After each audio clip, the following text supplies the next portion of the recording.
We start with mean.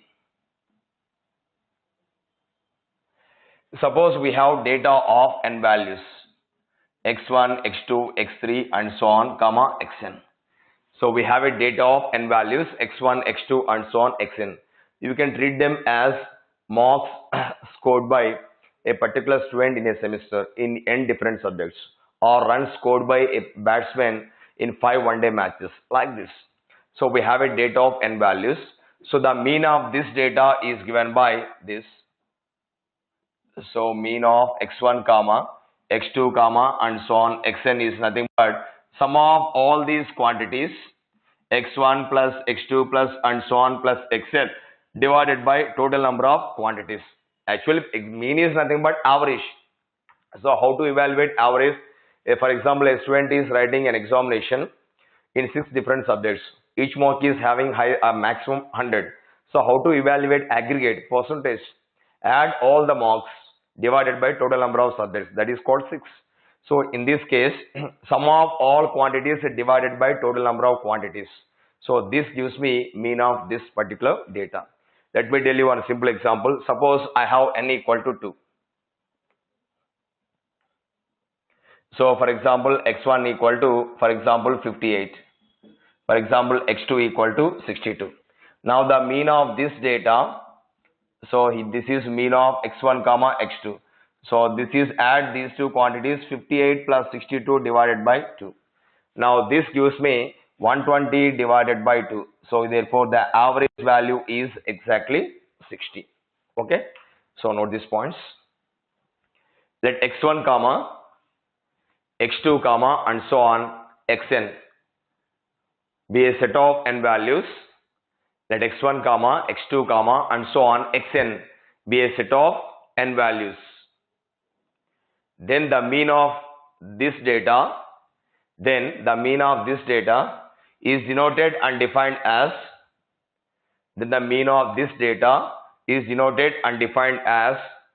mean of x1 comma x2 comma and so on comma xn equal to x1 plus x2 plus and so on plus xn divided by n. The mean of x1 comma x2 comma and so on xn is denoted and defined as this line followed by this example. So this is the way to find mean of any data values. Okay. So take n value 2, x1 is 58, x2 equal to 62.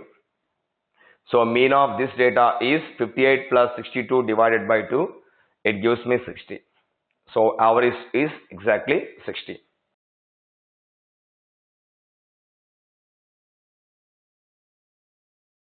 Now next definition is variance. Now let us see why these factors are very, very important. Even when we gone through, random variables concept, we calculated mean value, variance value, standard deviation for all random variables. So let me tell you the importance of mean, variance, standard deviation. Suppose assume that these two are marks of a particular student in 2 different subjects. So the average mark is 60. So we have one student, assume that the student is A. The marks in the first subject are 58. The marks in the second subject are 62. So here average or mean is same. This is 60. Now suppose if I take another student having roll number B or B, for example. Suppose if it is like this. So for example, I can go for like this. In one subject, the student marks is 100 out of 100. In the second subject, he got only 20. So here also the average value is 60. Now, who is the best fellow among A and B? This is my question. In 2 different subjects, one student A has marks 58, 62. Average is 60. There is another student in the B, in the same subjects, he obtained 120. But here also average is 60. Here also average is 60. So he will be a good student. This fellow is better because in one of the subjects the B has the highest performance, maximum performance. But in one of the subject his performance is very less. In fact, he failed in that subject. But in this case these marks are a little bit, they may not be extraordinary marks, but averagely the value is 60. So the consistency is there. So this 60 is close to this 58 and 60 is close to 62. But here average value is 20. The average is 60, but this 60 is far away from 100, and this 60 is far away from 20. So mean is deviated from original data very long. So therefore, in this case, this data is best when compared to this. Even though both are having same averages, assume that 60% is highest mark in that class. Then these two people will be called as generally toppers. But unfortunately, he failed in one subject. Okay, even if you take marks like this, for example, 90, 70. So here again, the marks are like this. For example, this is 160. Now let me change this 70. And for example, this is, I must get 120 by 2. So this is 60. For example, 30. Now this is 90, 30. Here also the performance is like this. Even I can go like this in this way. For example, 70, 50. Now here also average is 60, but 60 is 10 units away from this and 10 units away from this. But here 60 is just 2 units away from this and 2 units away from this. Therefore, by just comparing average value, we cannot say that this guy is best, this guy is best. But based on the variance and standard deviation, we can say who is the best fellow. So among all the 3 guys or all 4 guys, let us say these are the marks of that roll number C, these are the marks of another fellow, that is D. So here also average value is 60, and here also average value is 60. So 4 different students in the same class have same average 60, but this data is very close to average value. That will be evaluated by this concept variance followed by standard deviation. Hope you understand this. Therefore, just by looking at the averages, we can't say this fellow is best or this fellow is not best. So variance is required, standard deviation is required. If the variance is almost close to 0, that data is most effective. Similarly, the standard deviation is very close to 0, that data standard deviation, how much it is deviated from original data. So if it has no deviation at all, if there is a standard deviation 0, what does it mean? The data is so effective. The data is so effective. You can see, I will take another student, for example, E. So the marks are like this, 60, 60. So here also average value is 60. Now when you look at A, B, C, D, E, all 5 students have same average. Here average is 60, but it has no variate, it is not at all deviated from 60 and 60. So in this case, variance is 0 and standard deviation is 0. So when you compare variances and standard deviations of different data, if the variance of standard deviations are very close to 0, then that data will be so effective. So in this case, out of all the students, this E is so effective because his performance is constant performance. But here in one subject, highest performance, in the second subject, very least performance. So we cannot call all these people are toppers. Okay. So this is so effective data. So therefore, to get the best data, to confirm about best data, we always measure 3 statistical parameters. They are mean, variance, standard deviations. Now let us find the variance of this data. Suppose we have data of n values, x1, x2, x3 and so on, xn. So assume that mu is nothing but mean of this data. Assume that mu is mean of this data, x1, x2 and so on, comma, xn. Now the variance of this data is given by sigma square. This is given by the mathematical expression sigma I equal to 1 to n xi minus mu whole square. Of course, it is divided by n. So this is nothing but sigma square equal to 1 by n into this expression. So this gives me variance of this. What is this mu? Mean of this data. Subtract mean value from each data member. I value 1, 2, 3 and so on n. So sigma I is running from 1 to n. Subtract mean value from each data member. Square it and take the average. And this gives me variance of this data. Note these points. The variance of the data values x1, comma x2 and so on, comma xn. The variance of the data values x1, x2 and so on, xn is given by sigma square equal to this. Is given by sigma square equal to 1 by n into sigma I equal to 1 to n xi minus mu whole square. The variance of this data values is given by sigma square equal to 1 by n into summation I equal to 1 to n xi minus mu whole square. Next statistical parameter is SD, standard deviation. So what is a standard deviation? This is nothing but plus sigma. What is sigma? Sigma is nothing but square root of this. When you find the square root of this, 2 will be cancelled, but square root of a number gives two different values, but consider positive value. So the positive square root of variance is called standard deviation. Next, write this point, SD. The positive square root of variance is called a standard deviation. The positive square root of variance is called a standard deviation.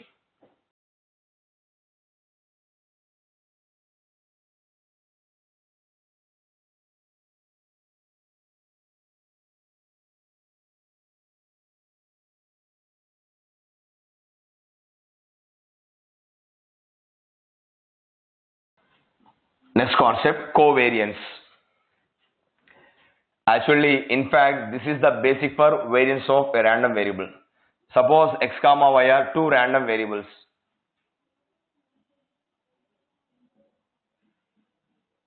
Now let us see the covariance between these two random variables.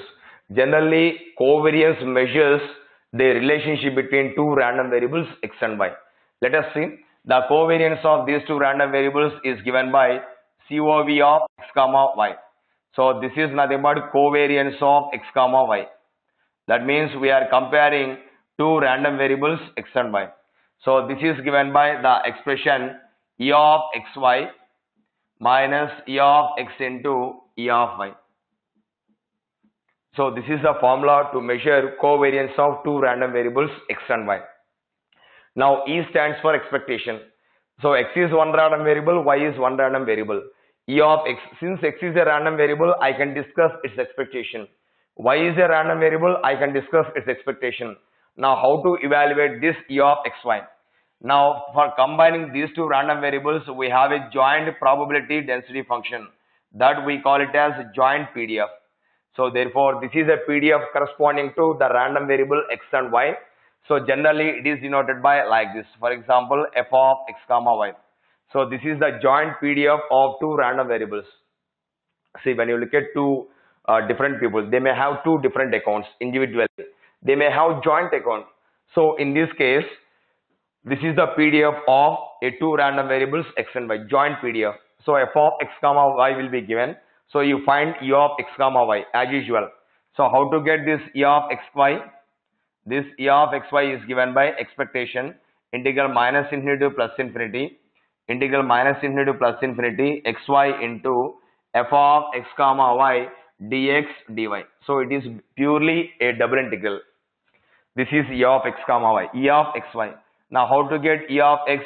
Since it is a random variable, I can have its own PDF. It is a random variable, it can have its own PDF.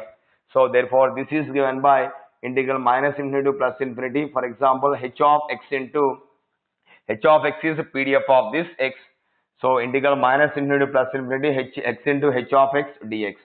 So here what is h of x? This h of x is PDF of a random variable x.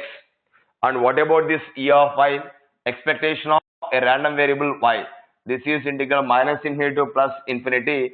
For example, I can write y into, for example, g of y dy. So what is this g of y?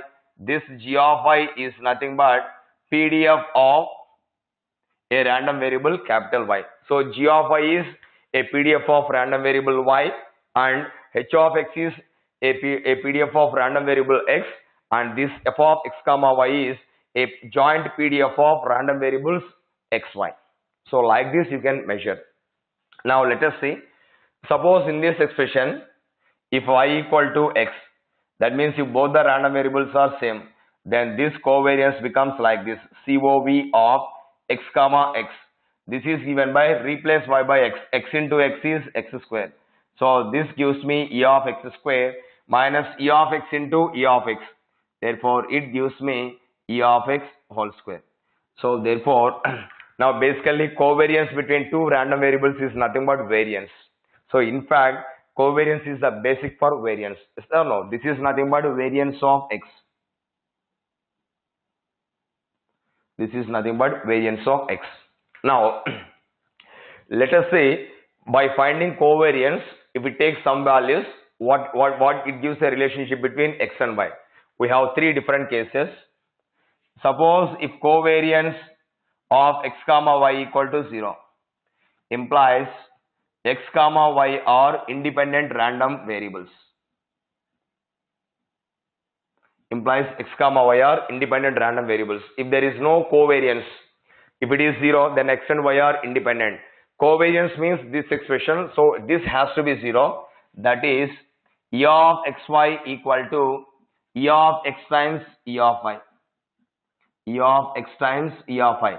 So whenever random variables x and y are independent, then expectation of xy becomes e of x times e of y. We have seen one similar result like this in case of independent events. If the events are independent, E1 and E2 are independent, then P of E1 intersection E2 becomes P of E1 dot P of E2. Their intersection becomes dot. Now in this case, this E of xy equal to E of x into E of y. Therefore, if the random variables x and y are independent, then this will happen. That means if the covariance is 0, there is no connection. X and y are independent random variables.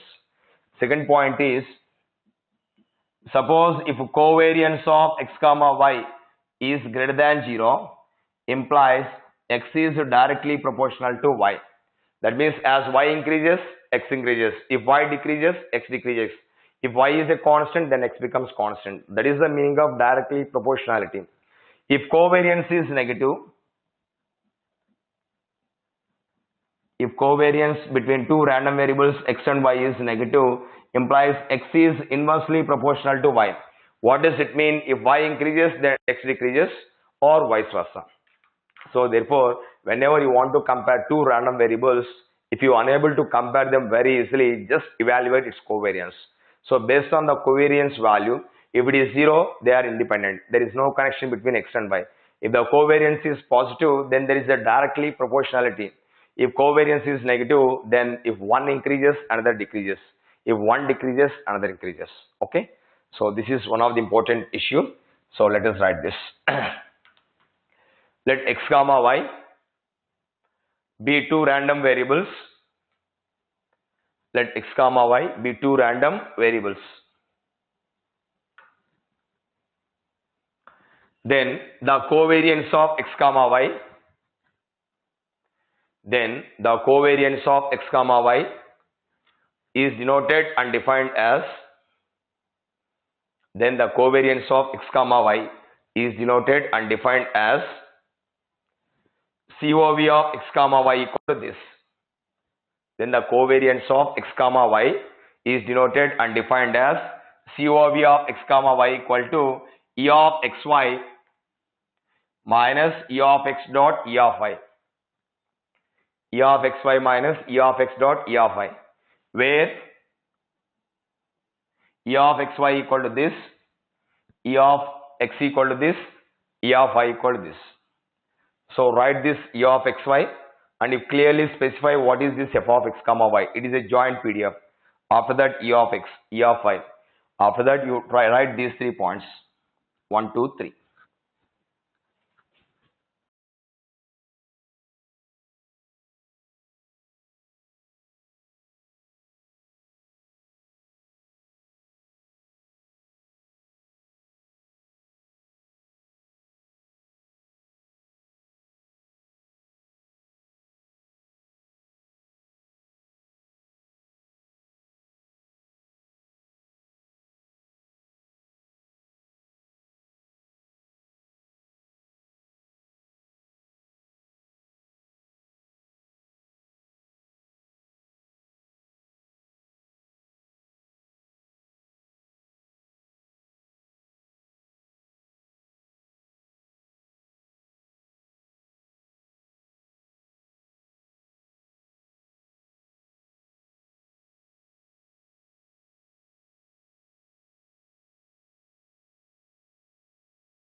Now next definition, correlation coefficient.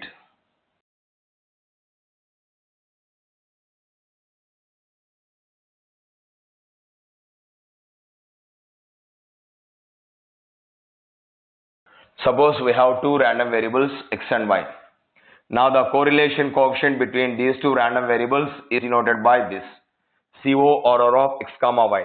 This is a correlation coefficient between two variables x and y, two random variables x and y, and this is a ratio, that is covariance of x comma y divided by sigma x into sigma y. So how to get correlation coefficient between two random variables x and y?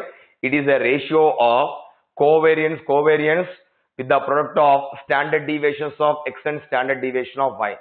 So here this sigma x is standard deviation of x and this is sigma y equal to standard deviation of y. So this is the way to evaluate correlation coefficient between two random variables x and y. When you evaluate this for any random variables x and y, the value always lies between -1 to +1. So this is -1 less than or equal to correlation coefficient of x comma y is less than or equal to 1. This is one of the important results. So correlation coefficient between two random variables x and y always lies between minus and +1. So this is basically a ratio. Numerator is covariance of two variables x and y divided by denominator is the product of standard deviation of x and standard deviation of y. Note this point. Let x comma y be two random variables. Let x comma y be two random variables. So the correlation coefficient between x and y, the correlation coefficient between x and y, the correlation coefficient between x and y is denoted and defined as CO or R of x comma y equal to this. CO or R of x comma y equal to covariance of x comma y divided by sigma x into sigma y, where sigma x equal to SD of x, standard deviation, sigma y equal to standard deviation of y. Note, -1 less than or equal to CO or R of x comma y less than or equal to 1.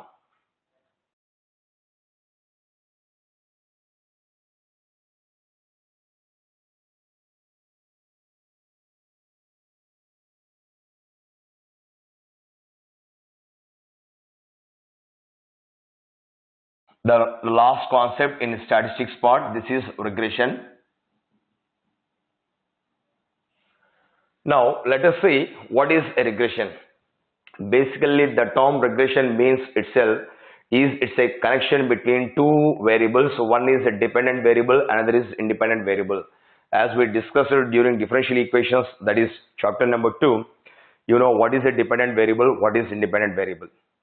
Let me start with simple example.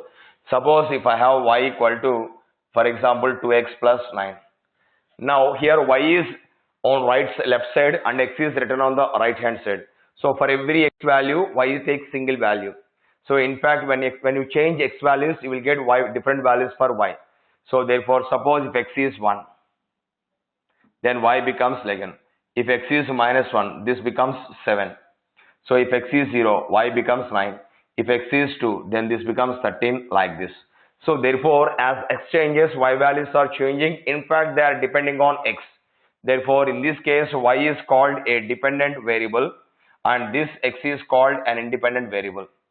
Now, if the basically regression means a relation between a dependent variable and independent variable, that is called a regression.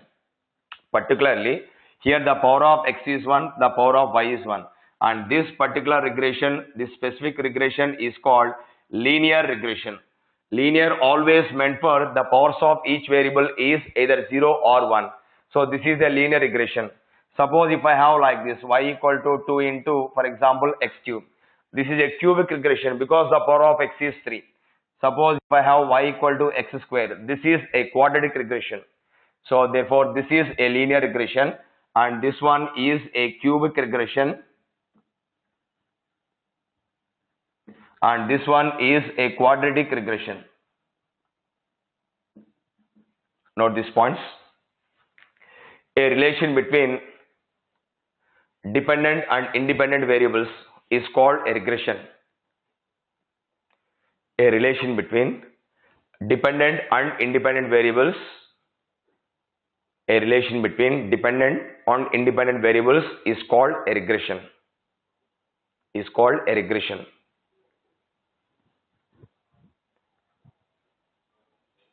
Note, if the powers of dependent and independent variables, if the powers of dependent and independent variables are 1, 1 respectively in a regression, if the powers of dependent and independent variables are 1, 1 respectively in a regression, then it is called a linear regression. If the powers of dependent and independent variables are 1, 1 respectively in a regression, then it is called a linear regression. Then it is called a linear regression. Example, you can write this: y equal to 2x plus 9. Y equal to 2x plus 9. Now basically this line is called a regression line, which we discuss within few minutes. You need not worry about this cubic regression and quadratic regression. So we always focus on linear regressions. That means the powers of variables will be always 1. Now the next concept is least square error method.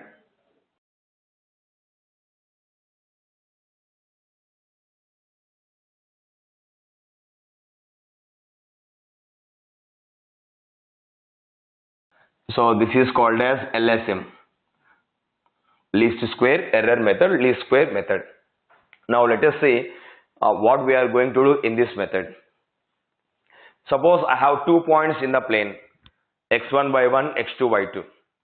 Now my task is to find a straight line joining these 2 points.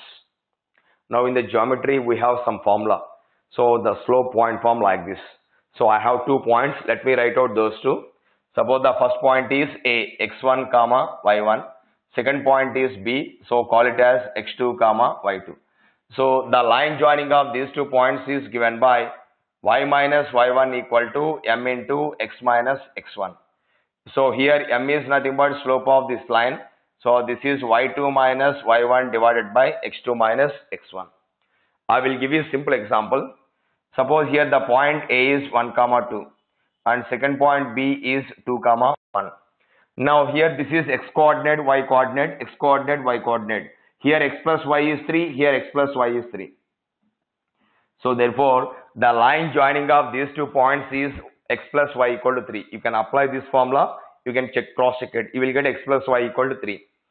But before mathematicians invented this point slope form, this is called a point slope form to get a straight line joining of these 2 points. So point slope form. So before mathematicians invented this point slope form, so we have a habit of doing this in the different approach. So that approach we will discuss in this case, least square error method. So after that, when the world is developing, when people are learning many things, then they have invented this. But originally, before applying this, they have this method only. So basically least square error method is a method to find a line joining of n points in a plane. N points in a plane. Now let us see how this method works. Suppose we have n number of points in a plane.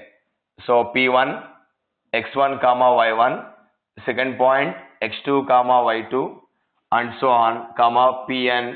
So this is xn comma yn. We have n number of points in a plane. Now my task is to find a straight line passing through these endpoints. But don't expect that whatever the line we get by using this method, that may not be accurate. That it may not pass to all points accurately. Suppose I have 3 points, for example n value 3, or you can start with 2. Let us take simple case. Suppose this is P1 and this is P2. So if I approach geometry, the straight line may be like this. But if I approach LSM, least square method, my line can be like this. So this is a line by using least square error method to join these 2 points. But in this case, this point P2 is far away from this. This P1 is far away from this. But still, in the olden days, when people don't have techniques, they used to follow this only. So therefore, many errors are there. Many errors are there. This is a line which is not exactly passing through all points. But in certain cases, it may pass. That depends on. But in most of the cases, it may not pass through all the points. Okay. So it is purely an approximation line passing through those points. Now we have n number of points in a plane. My task is to find a regression line. I call it as regression line or simply line. My task is to find a regression line passing through these n points using this method. So assume that the line passing through these points is y equal to ax plus b. I call it as equation 1. So this is my straight line regression line passing through these methods using least square error method. Now what is my task? My task is to find the values of a and b. So we have two unknowns a and b. Now in order to get constants for these unknowns a and b, I need to establish two equations in the unknowns a and b. My task is to find the values of a and b because this is a line segment joining these endpoints using LSM method. This is my straight line passing through these endpoints using least square error method. So y equal to ax plus b. We call it as equation 1. My next task is to find the values of a and b. So we have two unknowns. To get these unknowns, I need to establish two equations in a and b. Let us see how to establish. First, apply sigma on both sides. Sigma is summation. So sigma y equal to sigma of ax plus b. So therefore, sigma y equal to a times sigma x. This is a constant. So apply sigma to this constant. How many points are there? N points. Therefore, sigma b is nothing but nb. You call it as equation 2. Later we will discuss what is sigma y, what is sigma x. So this is one equation in terms of small a, small b. Now multiply this equation with independent variable x, because in this case x is an independent variable and y is a dependent variable. So multiply equation 1 with x. 1 into x implies this equation becomes xy equal to ax square plus bx. Now apply sigma on both sides. So sigma y equal to sigma of ax square plus bx. Therefore, this is sigma xy equal to a into sigma x square plus b times sigma x. I call it as equation 3. Therefore, in the form of equation 2 and equation 3, I have established two equations in the two unknowns a and b. Now, once I solve equations 2 and 3, I can easily get the values of a and b. By that, my task will be finished. Now, let us see in the equation 2, I should know what is sigma y, what is sigma x. This n is number of points. I should know what is sigma xy, what is sigma x square. So here sigma x equal to sum of x values, that is x1 plus x2 plus and so on plus xn. Sigma y is sum of y values. So this is y1 plus y2 plus and so on yn. Now sigma xy, this is nothing but product. So multiply x coordinate with the corresponding y coordinate. Do the same process for all endpoints and apply sigma. So therefore this becomes x1 into y1 plus x2 into y2 plus and so on plus xn into yn. In the similar way, I can find sigma x square. So what is this? This is sum of squares of x coordinates in all endpoints. Sum of squares of all x coordinates in all these endpoints. So therefore this is x1 square plus x2 square plus and so on plus xn square. So therefore these points will be given. You try to find all this and apply sigma x, sigma y, sigma xy, sigma x square in equation 2 and 3. You will get two equations in two unknowns a and b.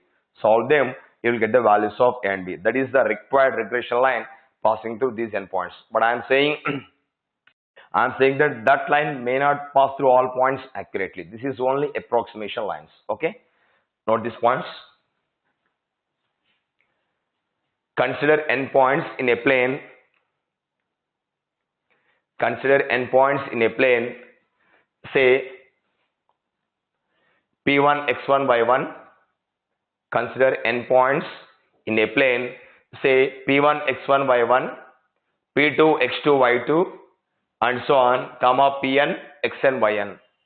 P1 x1 by 1, P2 x2 y2 and so on, comma Pn xn yn. We need to find a line passing through these endpoints. We need to find a line passing through these endpoints using least square error method. We need to find a line passing through these endpoints using least square error method.